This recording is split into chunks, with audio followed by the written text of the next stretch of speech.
Football আর শাকিরা এই দুটি নাম যেন একে অপরের পরিপূরক।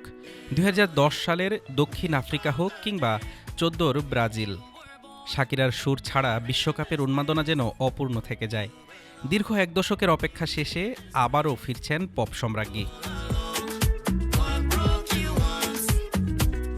২০২৬ ফিফা বিশ্বকাপ মাতাতে শাকিরা নিয়ে আসছেন তার নতুন ধামাকা দাই দাই।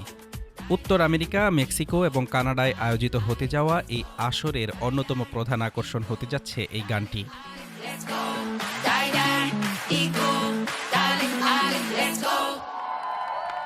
সম্প্রতি প্রকাশ পেয়েছে দাই দাই গানটির টিজার। এই গানে লাতিন ছন্দের সাথে আধুনিক পপ মিউজিকের এক অনন্য সংমিশ্রণ থাকবে, যা ফুটবল ভক্তদের গ্যালারিতে নাচাতে বাধ্য করবে। কেন শাকিরাকে নিয়ে এত মাতামাতি? কারণ শাকিরা মানেই নতুন এনার্জি, শাকিরা মানেই বিশ্বজুড়ে ঐক্যের সুর। দাই দাই গানের মাধ্যমে তিনি আবারও প্রমাণ করতে চলেছেন যে কেন তাকে বিশ্বকাপের অঘোষিত ব্র্যান্ড অ্যাম্বাসেডর বলা হয়। ইন্টারনেটে ইতিমধ্যেই শুরু হয়ে গেছে তোলপাড়। ভক্তদের দাবি, শাকিরা ফেরা মানেই বিশ্বকাপের আসল আমেজ ফিরে আসা।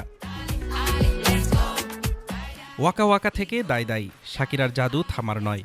২০২৬ বিশ্বকাপের অফিসিয়াল গান নিয়ে ফিরছেন আমাদের সবার প্রিয় শাকিরা। ফুটবল আর মিউজিকের সেরা কম্বিনেশন দেখতে তৈরি তো আপনারা? হাফিজুর রহমান তুষার, ঢাকা টুডে।